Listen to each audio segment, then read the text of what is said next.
За да се разбере како може да лета авионот, прво е неопходно да се знаат неговите различни делови.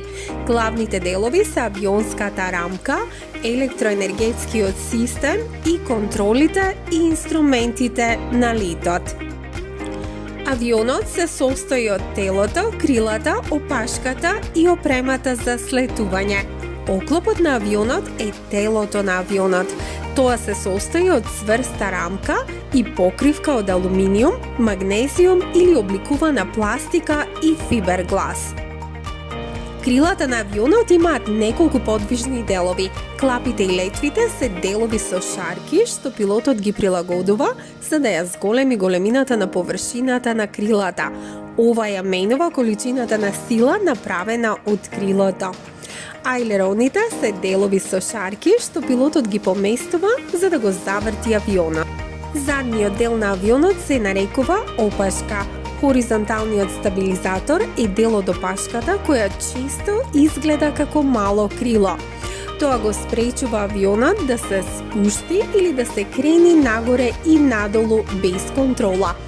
Лифтот е прикачен на хоризонталниот стабилизатор, го крива или спушта носот или предниот дел на авионот. Вертикалниот стабилизатор често изгледа и како перка.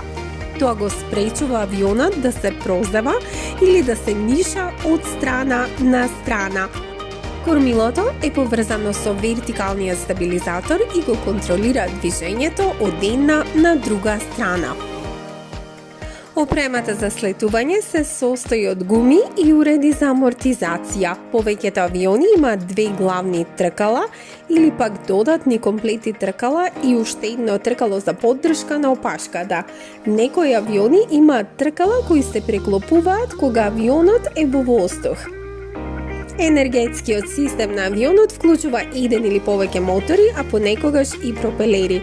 Двата главни типа на мотори се клипни и млазни.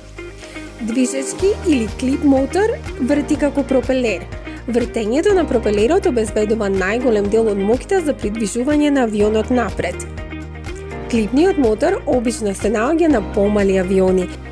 Тоа е млазен мотор кој го движи авионот напред со isfрлање на издувните гасови од задниот дел. Млазните мотори се вообичаени за големи комерцијални авиони и воени авиони.